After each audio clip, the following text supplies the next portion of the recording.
अस्सलाम वालेकुम student, my name is Umar. आप देख रहे हैं मेरा यूट्यूब चैनल इकोनॉमिक्स क्लासेस। और आज हम डिस्कस करने जा रहे हैं एक topic, functions of money. Functions of money have the two functions, primary functions and the secondary functions. तो लेट्स स्टार्ट, हम डिस्कस करना स्टार्ट करते हैं। तो स्टूडेंट, मैंने आपसे एक बात करनी है, वो ये है कि ये कंप्लीट नोट्स होते हैं जो एक कंप्लीट एडिशन के साथ मैं लिखता हूँ। तो every student have the notes in the exams. Exams के लिए आपके पास नोट्स होना ज़रूरी है। लेक्चर आप जितना भी सुन लेंगे, मेरे ख़्याल में ये है कि मोस्टली स्टूडेंट में से चंद स्टूडेंट ऐसे होते हैं जो लेक्चर सुनने के बाद आगे लिख सकते हैं। अदरवाइज़ आपके पास नोट्स होना ज़रूरी है ताकि आप इन एग्ज़ाम में तैयारी कर सकते हैं। तो ये तमाम नोट्स होते हैं जिसमें मैं one by one her point को डिफाइन करता हूँ। तो हम चलते हैं अपने टॉपिक की तरफ, फंक्शंस ऑफ मनी।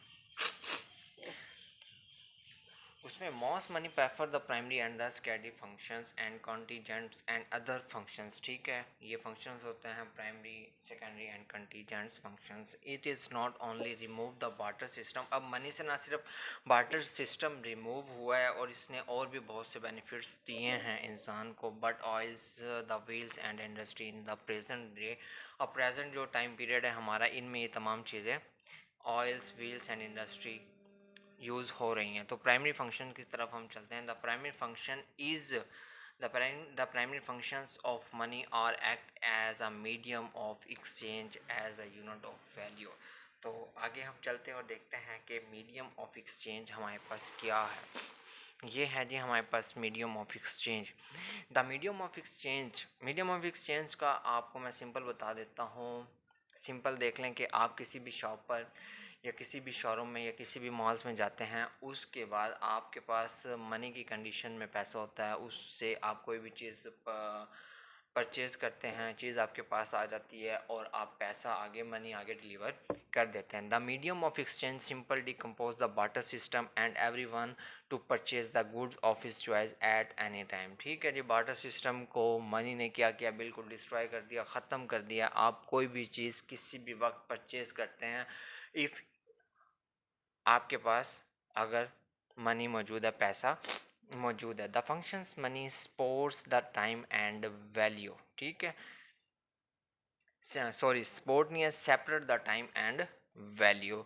ये तमाम चीज़ें मनी की वजह से हमारे पास क्लोज हो गई हैं, हमारा टाइम बच गया है और हर काम एक सेपरेट कंडीशन में आ गया। The seller of a commodity buy some money and money buy some commodity.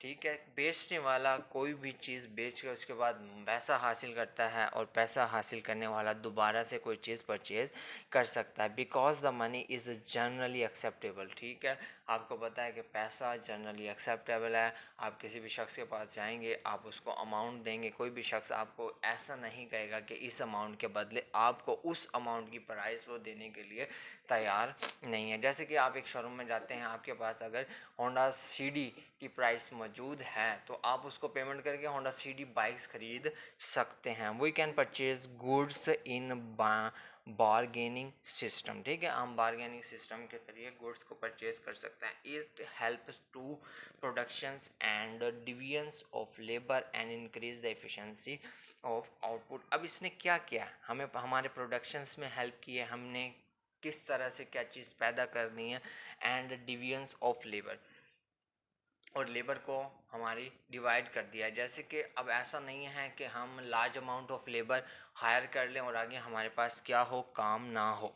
हम उतनी लेबर को हायर करते हैं किसी भी काम में जितना हमारे का पास आगे काम होता है, यानी जितना हमने आउटपुट तैयार करना होता है, जो हमारे पास बनकर चीज़ आती है किसी भी इंडस्ट्री की, उसे हम क्या कहते हैं, आउटपुट कहते हैं। In cost medium of exchange one goods और services to be trade the other.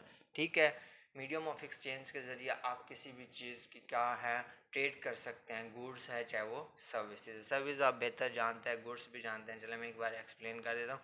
Services, doctor, वकील्स, lawyers are examples of services and goods. कोई भी चीज़ ले लें आप। नेक्स्ट पॉइंट है हमारे पास money as a unit of value. ठीक है, money as a unit of value. अब बार्टर सिस्टम में था ना कि लोग जो सेलिंग परचेजिंग तो करते थे, बट उनकी जो सेलिंग परचेजिंग होती थी ना, उसमें कोई यूनिट ऑफ वैल्यू नहीं होती थी। उसमें वो क्या चीज़ें इस्तेमाल करते हैं, स्ट्रिंग ऑफ वायर, एक तार का टुकड़ा इस्तेमाल कर लेते थे, या फिर किसी लकड़ी का टुकड़ा इस्तेमाल करते थे किसी चीज़ को मापने के लिए। बट मनी ने हमें ये तमाम चीज़ें ख़त्म कर दी हैं कि हमें पता है कि इस अमाउंट से हम इस ही अमाउंट की चीज़ परचेज़ कर सकते हैं, इससे ज़्यादा हम परचेज़ नहीं कर सकते। बस बार्टर सिस्टम में ये तमाम चीज़ें नहीं थी।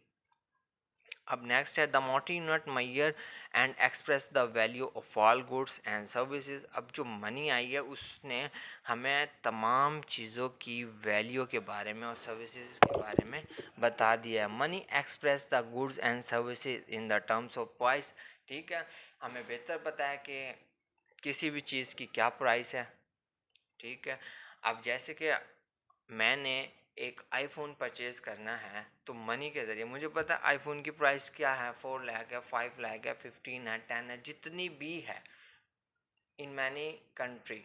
ठीक है, उसका मुझे अच्छे से नॉलेज है कि उसकी प्राइस कितनी है और मैं उसको कितनी अमाउंट में परचेज़ कर पाऊँगा। ठीक है, money express the goods and services in term of price की सूरत में उसने हमें बता दिया पैसे ने कि इस अमाउंट से आप ये चीज़ परचेज़ कर सकते हैं। Money common to exchange the goods and services. ठीक है, गुड्स एंड सर्विसेज का एक्सचेंज है। The price of apple in terms of orange apple and in terms of nuts. ठीक है, प्राइस ऑफ एप्पल्स है, इन टर्म्स ऑफ ऑरेंज है and in terms of nuts. But unlike the barter system, the price of money unit like dollar, rupees, francs, pounds and ई। अब वो कह रहा है बट अनलाइक द, ये तमाम चीज़ें जो हमें एप्पल्स, ऑरेंज और नट्स की प्राइस के बारे में जो मनी ने बताया है, ये बार्टर सिस्टम में ये तमाम चीज़ें नहीं थी। अब गॉड्स का एक्सचेंज लोग करते थे किससे, हॉर्स से कर लेते। अब कहाँ पर गॉड है और कहाँ पर हॉर्स आ जाता, घोड़ा, हॉर्स मीन्स घोड़ा आता है। तो अब जो the price of money unit like dollar, rupees and pounds, measuring the value of goods and services in monetary unit. The problems of measures the exchange of value of goods and services. अब next चलते हैं हम, हमारे पास है the number price reduce from barter system. अब वो कह रहा है कि जो नंबर ऑफ प्राइस किसी भी चीज़ की रिड्यूस होती थी वो बार्टर सिस्टम में, उसका फॉर्मूला क्या था, N multiply N minus one. अब एन का मतलब है वो वैल्यू जो आपने परचेज़ किया। वैसे मिसाल के तौर पर आपने किसी चीज़ की 2 क्वांटिटी परचेज़ की है तो एन की जगह आप यहाँ भी 2 रखेंगे और यहाँ भी 2 रखेंगे। 2 को मल्टीप्लाई करेंगे 4 आ जाएगा एंड -2 आ जाएगा। ठीक है, 2 आपने n की जगह पुट किया तो आगे वो टोटली अंदर मल्टीप्लाई होएगा, तो 2 टू द 4 एंड 2 -4 -2। बट अब आगे वो बता रहा है इन बार्टर इकोनॉमी, ये फार्मूला बार्टर इकोनॉमी के लिए, and n-1 in the monetary economy. अब यहाँ पर सिर्फ आपने n की वैल्यू पुट करनी है एंड -1 कर दिया ना, तो ये मॉनेटरी इकोनॉमी का फार्मूला है। Money help the calculate the cost, revenue and business of many firms. ये मोस्ट इम्पोर्टेंट बात है, पैसे ही की मदद से हम किसी भी फर्म की रेवेन्यू एंड कॉस्ट के बारे में पता कर सकते हैं। ठीक है, अब वो हर शख्स को कोई ना कोई किसी ना किसी बिजनेस में इन्वॉल्व होता है। अब कॉस्ट की सूरत में वो उस पर खर्च करता है एंड रेवेन्यू की सूरत में उसको आमदनी मिलती है। तो रेवेन्यू की सूरत में उसे जितना रिटर्न मिलता है, फॉर्मेलिटी, अगर मैं आपको एग्जांपल देता हूँ जी, इन साइकिल फील्ड्स की एग्जांपल ले लें। ठीक है, ट्राई साइकिल है, बाई साइकिल है, जो भी है, अब उसकी इंडस्ट्री है, उसमें एक ऑनर इन्वेस्ट करता है, वो उसकी कॉस्ट होती है। ठीक है, अब वो कॉस्ट जितनी भी करता है, 50 लाख करता है, 60 लाख करता है, उसके बाद उसको माहाना इनकम की सूरत में उसको रिजल्ट मिलना शुरू हो जाता है, तो वो पैसे की सूरत में मिलता है, मनी की सूरत में। तो ये तमाम चीज़ें मनी ने हमारे पास इजीली कर दिया, बट बार्टर सिस्टम में ये चीज़ें नहीं थी। ठीक है, रेवेन्यू, एवरी फर्म को उसके रेवेन्यू और उसकी कॉस्ट के बारे में कैसे पता चलता है, वो उसके मनी यानी पैसे की वजह से पता चलता है। अब नेक्स्ट है हमारे पास सेकेंडरी फंक्शंस। अब सेकेंडरी फंक्शन में फर्स्ट फंक्शन क्या है, money as a standard of deferred payment. अब डिफर्ड पेमेंट का मतलब है कोई भी डेब्ट्स है वो किस कंडीशन में लिया जाता है हमारे पास, वो लोन की सूरत में लिया जाता है, ठीक है, और उसको हमने उसी सूरत में वापस करना होता है। जैसे कि फॉर्मेलिटी, मैंने अभी अपने किसी फ्रेंड से अगर 5,000 का या 10,000 का 15 का या लोन लिया है तो मैं उसी सूरत में 5, 10, 15 जितने भी मैंने लिए हैं तो उस सूरत में मैं उसको वापस कर दूंगा। ये किस सिस्टम में, ये मॉनेटरी सिस्टम में, यानी पैसे की वजह से all debts are taken in the forms of money, ठीक है। वही बात है कि जो कोई भी लोन है वो किस सूरत में लिया जाता है, वो लिया जाता है पैसे की सूरत में। Barter system easy to take loan but difficult to payment. अब ऐसा था बार्टर सिस्टम में, ये इशू था कि लोग लोन तो आसानी से ले लेते थे बट जब उसकी पेमेंट करनी होती थी ना तो वो बहुत ज़्यादा मुश्किल होती थी। अब लोन की सूरत में ये है कि किसी शख्स ने किसी से एक काऊ को लोन की सूरत में ले लिया। अब वो काऊ किस कंडीशन की थी, किस तरह की थी, मोटी थी, ताज़ी थी, पतली थी, लंबी थी, जैसी भी थी, अब वो तो उसने लेकर उसको यूज़ किया, मतलब इस्तेमाल किया, और जब उसने रीपेमेंट करनी होती थी तो उसमें इक्वल ही नहीं आती थी, इक्विलिब्रियम नहीं आता था। अब वो जिस कंडीशन की वो थी वो उस कंडीशन की उसके पास नहीं रहती। जिस नस्ल की वो थी उस नस्ल की अगर उसके पास रीपेमेंट करने के लिए ना हो तो इक्विलिब्रियम यानी इक्वल सिस्टम नहीं था बार्टर सिस्टम में। But money have the simple to take loan and make the repayment. वही बात है जो मैंने आपको पहले की है कि मनी की सूरत में अगर आपने कोई पैसा लिया है, 5 लाख लिया, 10 लाख लिया, 50,000 लिया, जितना भी लिया आपने उतना ही पे कर देना। It is simple borrowing the consumer to purchase those house building etc, ठीक है। आप बोरो कर सकते हैं, उधार ले सकते हैं, purchase the house and building, किसी भी चीज़ को परचेज करने के लिए। Many facilities borrowing by firms and businesses from the bank. अब ये बोरोविंग जो सर्विसेज है, उधार जो देते हैं वो बैंक्स हमें प्रोवाइड्स करते हैं, डिफरेंट फर्म्स एंड कंपनीज की कंपनियाँ ले सकती हैं। They buying and selling the shares and debenture. अब जो बैंक्स होते हैं वो ख़रीदते हैं और बेचते हैं shares and debentures. Money develop financials and capital market. अब मनी ने क्या किया, फाइनेंशियल्स को और कैपिटल मार्केट को बहुत ज़्यादा ग्रूमिंग दी है। ये सब चीज़ें किससे होंगे, हमारे मनी की, पैसे की वजह से हुई हैं। उसके बाद है but money have the gain and the loss condition. अब मनी के भी कुछ डिफेक्ट्स हैं, उसमें गेन एंड लॉस कंडीशन पाई जाती है। If the value of money increase the credited gain and debtors loss. जब वैल्यू ऑफ मनी, अब मनी की, पैसे की वैल्यू इंक्रीज हो जाती है तो उसमें क्या होता है, जो क्रेडिटर्स होता है वो गेन है, उसको प्रॉफिट मिलता है, एंड डेप्टर्स क्या होता है, लॉस की कंडीशन में, कर्ज लेने वाला लॉस की कंडीशन में चल जाता है। On the other hand fail the value of money losses the creditor. अब वो जब किस मनी की प्राइस यानी पैसे की वैल्यू में कमी आती है, कदर में कमी आती है, तो क्रेडिटर गेन की कंडीशन में और एंड डेप्टर लॉसेस टू, ये देखें जो हमारे पास है, on the other hand fail the value of money losses to creditors and gain the debtors. तो डेप्टर्स के पास क्या होता है, वो गेन की कंडीशन में चला जाता है और क्रेडिटर क्या होता है, लॉस की कंडीशंस में आ जाता है। Money as a store of value. तो नेक्स्ट पॉइंट है हमारे पास money as a store of value. Money as a store of value we meet the unforeseen emergencies we face easily. अब स्टोर ऑफ वैल्यू के means मतलब आपके पास money को, आप पैसे को स्टोर कर सकते हैं।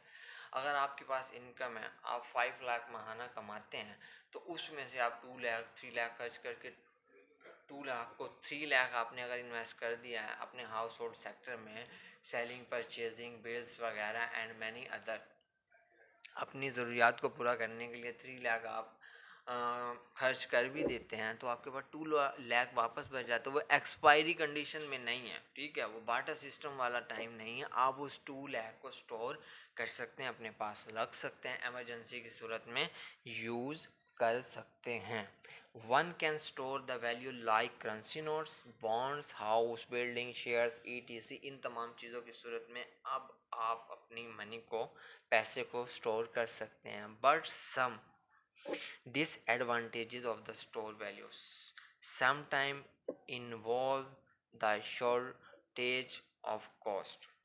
अब सब सम टाइम क्या हो जाता है, शॉर्टेज ऑफ कॉस्ट हो जाती है, यानी जब लोग पैसे को स्टोर कर लेते हैं, खर्च नहीं करते, तो मार्केट की कंडीशन क्या होती है कि मार्केट में न्यू प्रोडक्ट लॉन्च नहीं होती, लोग इन्वेस्टमेंट नहीं करेंगे, स्मॉल अमाउंट प्रोडक्शन आ जाती है, क्योंकि लोग पैसे को सेव करना स्टार्ट कर देते हैं, सिर्फ चंद अमाउंट ही तैयार करते हैं चीज़ों की। फिर नेक्स्ट है हमारे पास दे डेप्रिशिएटेड द मनी। अब मनी, पैसा जो है, जब वो स्टोर हो जाएगा तो डेप्रिसिएट यानी उसकी कदर में कमी आ जाएगी। पैसे की कदर जब बढ़ेगी ना, जब हम more to more goods and services produce करेंगे, लोग खरीदेंगे और हमारी वैल्यू, हमारी प्रोडक्ट ज़्यादा से ज़्यादा बिकेंगी, हमें रेवेन्यू हासिल होगा, तो हमारा क्या होगा, हमें हमारी वैल्यू डेप्रिशिएट नहीं होगी, हमारी वैल्यू की कदर में इजाफा होगा। बट जब हम स्टोर कर देंगे, उसको मार्केट में इस्तेमाल में नहीं लाएंगे, तो क्या होगा, हमारी मनी डेप्रिशिएट हो जाएगी।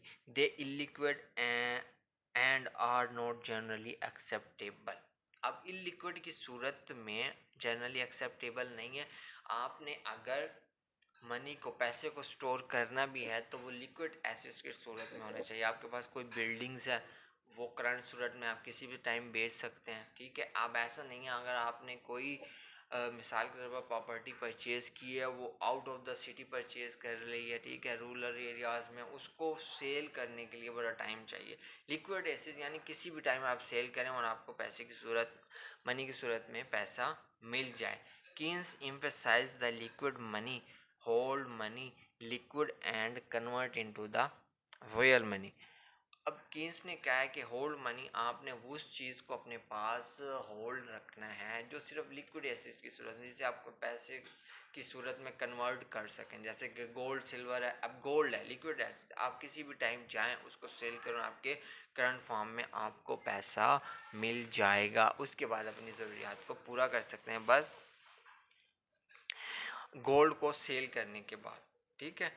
अब money as a transfer of value, last point है money as a transfer of value, ठीक है। पैसे के ज़रिए आप किसी भी चीज़ को ट्रांसफ़र कर सकते हैं, सेल परचेज कर सकते हैं। Money is use transfer goods and services from one place to other.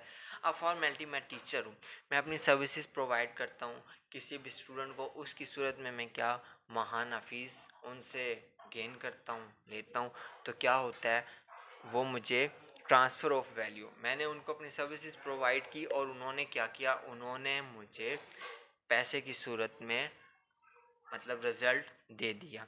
A person who holds money in the cash can transfer from one place to another. अब मेरे पास कोई भी शख्स है, उसके पास अगर पेमेंट है, तो आप उसको ट्रांसफ़र कर सकते हैं, ठीक है, from one place to another. और ही can sell his asset in Pakistan and purchase assets in Bangalore, ठीक है।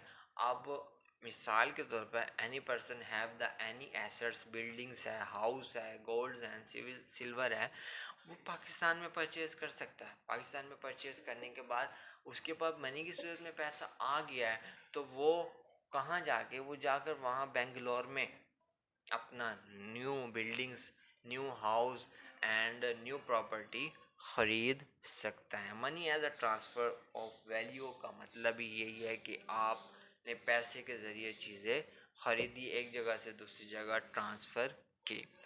तो इसका नेक्स्ट पॉइंट है, वो हम नेक्स्ट वीडियो में डिस्कस करेंगे। तो अगर आपको मेरी वीडियो पसंद आई है तो वीडियो को लाइक, शेयर्स एंड सब्सक्राइब ज़रूर कीजिएगा। मिलते हैं नेक्स्ट वीडियो में, क्योंकि इसका एक टॉपिक अभी बाकी रहता है, वीडियो लंबी हो रही थी, तो अभी इसको यहीं वाइंड अप करते हैं। ओके, अल्लाह हाफिज़।